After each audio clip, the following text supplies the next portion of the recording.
Lorsque Julie Pietri s'est heurtée à son public à Wallers, les critiques ne l'ont pas épargnée, qualifiant sa prestation de désastre et son comportement d'irrespectueux. Mais derrière ce moment sur scène se cachait toute une vie de pression, de douleur et d'histoires personnelles que le public ne pouvait pas voir. Aujourd'hui, à 70 ans, la voix emblématique de Ève, Lève-toi rompt enfin le silence. Et ce qu'elle révèle ne laisse aucun doute. Cette soirée ne portait pas seulement sur les applaudissements. Elle était le fruit de longues années passées à tout enfouir. Voici l'autre version de l'histoire, celle à laquelle personne ne s'attendait, mais que beaucoup soupçonnaient depuis longtemps. Il m'a complètement détruite. Au début des années 1990, Julie Pietri était au sommet de sa carrière musicale. Derrière son image publique étincelante et ses succès comme Ève, Lève-toi, elle vivait en silence ce qui allait devenir la relation la plus destructrice et marquante de sa vie. À l'époque, elle était tombée amoureuse de celui qu'elle qualifierait plus tard comme l'amour de sa vie. Mais cette relation, qui promettait stabilité et partenariat créatif, allait se transformer en véritable cauchemar. Julie et son compagnon collaboraient également sur le plan professionnel, ce qui rendait leur lien encore plus complexe. Leur collaboration donnait l'illusion d'unité et de respect. Mais comme elle l'a révélé plus tard dans les colonnes d'Ici Paris et du Journal de France, la dynamique a vite basculé. Pendant longtemps, cela ressemblait à de l'amour, dit-elle. Puis, je suis devenu un objet maltraité, destiné à glorifier sa personnalité. Selon Julie, cet homme s'est montré émotionnellement abusif et contrôlant, ce que les psychologues identifient aujourd'hui comme un pervers narcissique. Ces individus commencent souvent comme séduisants et attentionnés avant d'instaurer peu à peu une domination par le gaslighting, l'isolement et la cruauté psychologique. Dans le cas de Julie, elle fut constamment rabaissée, dévalorisée en tant que femme et en tant qu'artiste. Il m'a complètement détruite, a-t-elle avoué. Ce qui rendait la situation encore plus insidieuse, c'était la confusion émotionnelle qu'elle ressentait. Julie restait attachée, croyant encore que cet homme l'avait véritablement aimée, ce qui rendait la trahison d'autant plus douloureuse. Je suis devenue la proie d'une autorité masculine abusive, confiera-t-elle plus tard. La manipulation était parfois si subtile qu'il devenait difficile de distinguer l'inquiétude de la domination, le soutien du sabotage. Il rabaissait aussi ses assistantes, se souvient-elle. Mais c'est moi qui en prenais le plus. Son emprise n'était pas que psychologique. Julie a décrit un schéma de menaces et de coercition qui envahissait son quotidien, son travail, son corps. Lorsqu'elle a commencé à tomber amoureuse d'un autre homme, celui qui deviendrait le père de sa fille, le comportement de son ex a atteint un niveau terrifiant. Furieux à l'idée de la perdre, il a commencé à la harceler sans relâche. Il la suivait, l'attendait devant chez elle, et l'a même agressée physiquement. « Il me tordait les poignets, » dit-elle. « Il m'attendait devant mon immeuble. Il me traquait. » Le moment le plus glaçant survient lorsque Julie découvre qu'elle est enceinte de son nouveau compagnon. Après 10 ans passés avec son agresseur et croyant ne jamais pouvoir avoir d'enfant à cause de son endométriose, cette grossesse aurait dû être une bénédiction. Au lieu de cela, elle devient une arme supplémentaire entre les mains de son ex. Il la menace de révéler sa grossesse à la presse, afin de détruire son image et sa carrière. La pression devient insupportable. À bout, en juillet 1991, Julie tente de mettre fin à ses jours. Accablée par le harcèlement, la manipulation et la peur pour son bébé à naître, elle avale une forte dose de somnifères, espérant faire taire définitivement la souffrance. Heureusement, le père de son enfant la retrouve à temps. Elle est transportée d'urgence à l'hôpital, où les médecins lui font un lavage gastrique et la placent en observation psychiatrique. Elle reste dans le coma pendant 48 heures. Même alors, la cruauté continue. Alors qu'elle est encore hospitalisée, son ex l'appelle directement. Ses paroles sont glaçantes. « Ton gosse va être magnifique avec tous les cachets que tu as pris. » Cet acte de torture psychologique ébranle profondément Julie. Le psychiatre la place aussitôt sous surveillance renforcée. Et ce n'était pas un cas isolé. Après leur rupture, son ex refuse de sortir de sa vie. Pendant plus d'1 an, il poursuit son harcèlement. Julie vit sous la menace constante de sa présence. « Il ne lâchait rien », dit-elle. « Il agissait comme si je lui appartenais toujours. » Même lorsqu'elle tente de se reconstruire aux côtés du père de son enfant, le traumatisme persiste. Elle donne naissance à sa fille Manon en 1992, qu'elle décrit comme « un ange tombé sur mon épaule ». Mais la maternité n'efface pas les cicatrices. Julie se lance dans une psychanalyse intensive pour démêler les fils du traumatisme. « Je suis entrée en analyse comme on entre dans un couvent », confie-t-elle, évoquant le travail intérieur profond qu'il lui a fallu accomplir pour entamer sa guérison. 8 ans plus tard, le traumatisme ressurgit. Mais même après avoir survécu à une décennie d'enfer aux côtés d'un partenaire manipulateur et narcissique dans les années 1990, les batailles émotionnelles de Julie Pietri étaient loin d'être terminées. Échapper à un prédateur ne l'a pas protégée d'en croiser un autre. Aux alentours de 2011, 8 ans avant ses révélations publiques, en 2019, Julie s'est retrouvée une nouvelle fois piégée dans une relation qui avait commencé sous le signe de la séduction avant de virer au cauchemar psychologique. Cette fois, l'homme était un cadre influent d'un grand casino. En apparence, il était généreux, stable, charismatique. Il passait de la douceur, des cadeaux somptueux, à l'humiliation totale, racontera plus tard Julie. Son comportement suivait le même schéma classique d'idéalisation, de dévalorisation, puis de contrôle qu'elle connaissait trop bien. Mais cette fois, les conséquences furent encore plus dévastatrices, car il ne s'en est pas pris qu'à elle, mais aussi à sa fille, Manon. Julie a décrit comment cet homme s'est d'abord insinué subtilement, puis de manière flagrante, dans la dynamique familiale. « Il a attaqué ma fille psychologiquement », confiera-t-elle. « C'était insupportable. C'était la limite absolue à ne jamais franchir. » Cette seconde relation toxique a replongé Julie dans une dépression profonde. Elle admettra plus tard que sa vulnérabilité, nourrie par une enfance traumatique et des années d'abus, l'avait rendue à nouveau sensible à l'emprise d'un narcissique. « Je n'étais pas aussi guérie que je le croyais », déclara-t-elle dans une interview au Journal de France. « Ces gens savent exactement qui viser. Ils sentent vos failles. » Pendant ces années, Julie s'est retirée des médias traditionnels. Elle a évité la télévision, les plateaux, les événements promotionnels. Elle a préféré une voie plus discrète. Tournées internationales, festivals d'été, concerts live, loin du regard intrusif de la presse à sensation française. Certains médias, inconscients des raisons de son retrait, ont interprété son silence comme une crise mystique ou une lubie excentrique. Un exemple particulièrement cruel, un magazine à scandale publia une photo d'elle en plein concert, bras levés vers le ciel, accompagnée de la légende. Depuis qu'elle a quitté son compagnon, elle trouve refuge dans la prière. Mais Julie ne priait pas. Ces malentendus publics ne firent que renforcer son isolement. Elle cessa de donner des interviews, refusa les tapis rouges, garda le silence sur sa vie privée.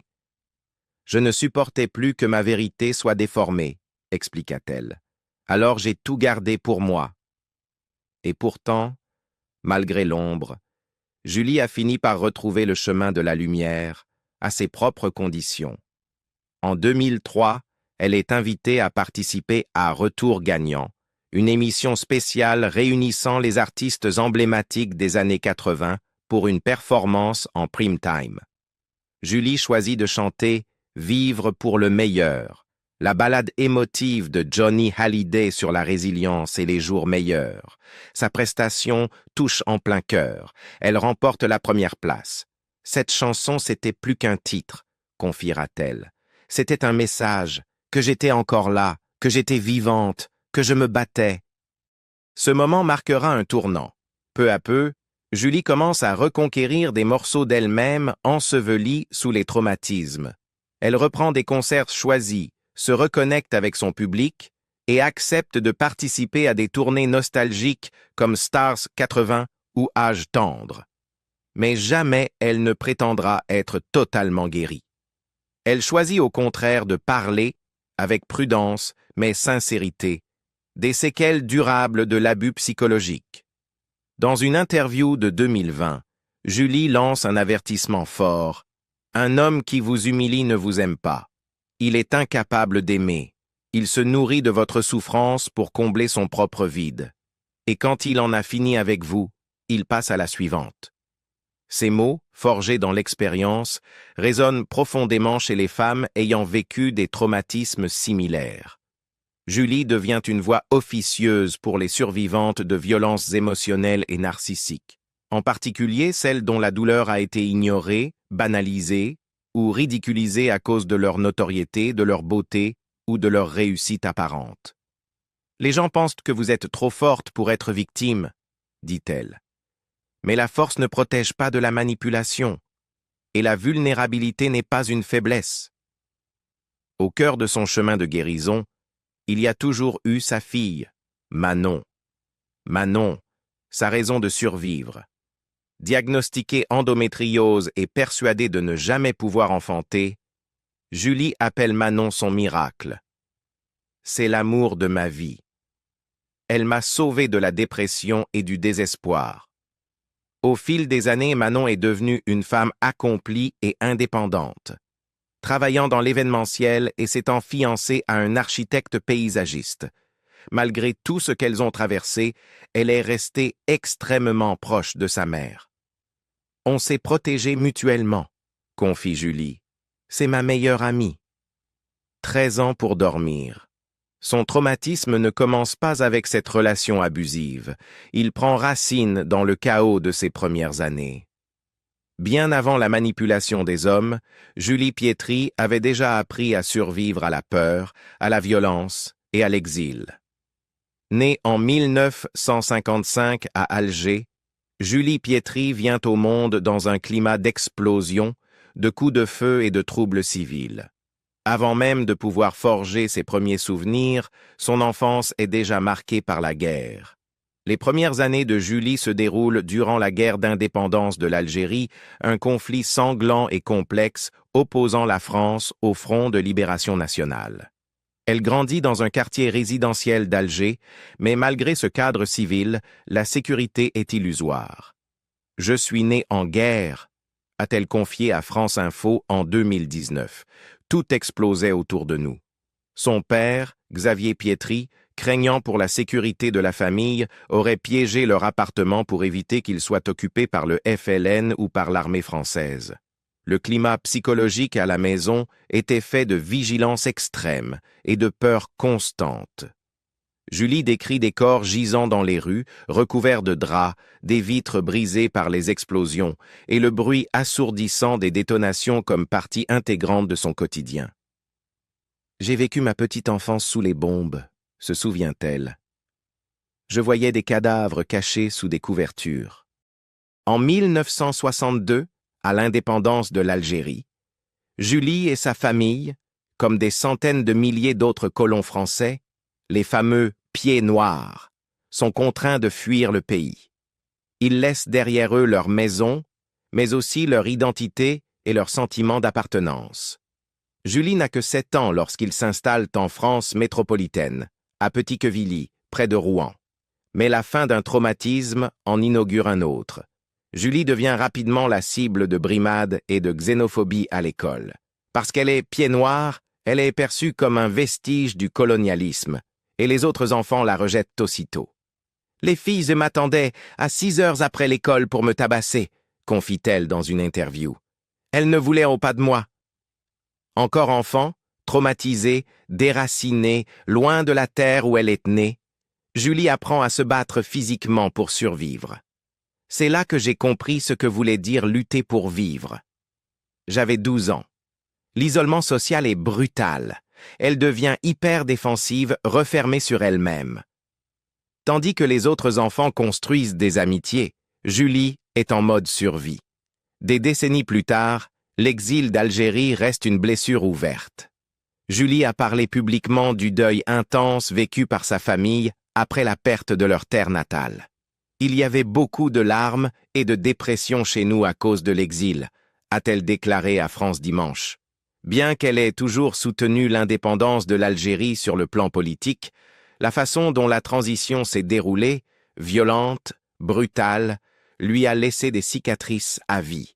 « Je n'ai jamais voulu y retourner », avoue-t-elle. « J'ai fait un blocage. » Julie dit comprendre la douleur d'autres rapatriés car elle l'a vécu dans sa chair. Son père, Xavier, en a été profondément affecté. Après leur passage initial à Rouen, il accepte un poste au Maroc en tant que directeur commercial dans l'agronomie. La famille déménage à nouveau, cette fois à Casablanca, où elle passe près de 4 ans avant de s'installer définitivement au PEC, près de Saint-Germain-en-Laye.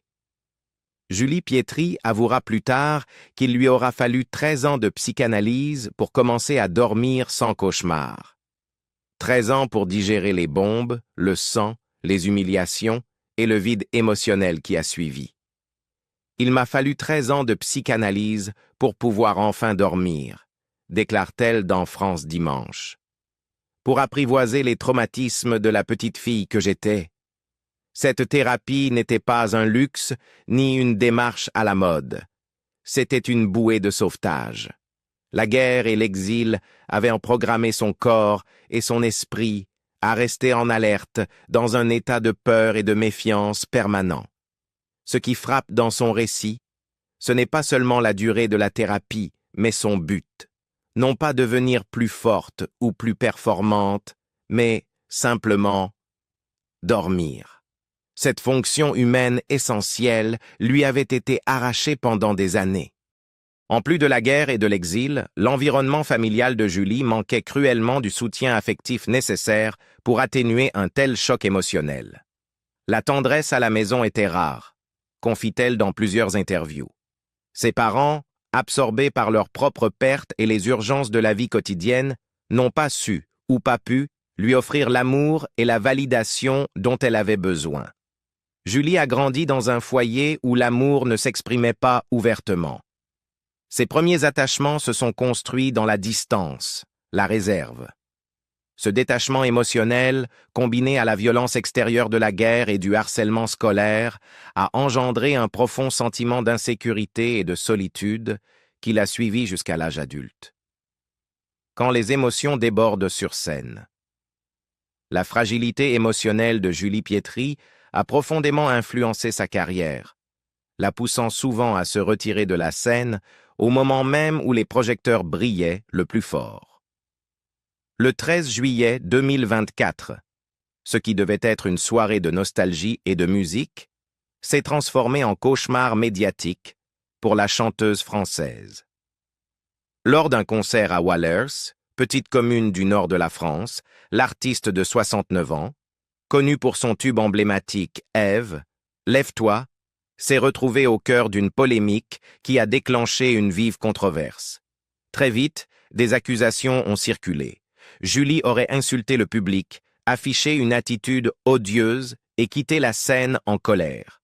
La réaction fut immédiate, polarisant les fans et ouvrant un débat sur le professionnalisme, les limites à ne pas franchir et les attentes démesurées placées sur les artistes.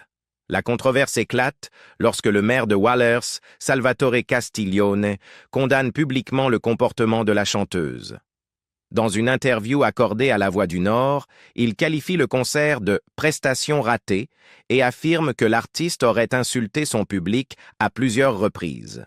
Selon lui, Julie Pietri aurait mal réagi à un manque d'enthousiasme de l'assistance, concluant la soirée par une déclaration cinglante « J'ai connu le pire public à Wallers ».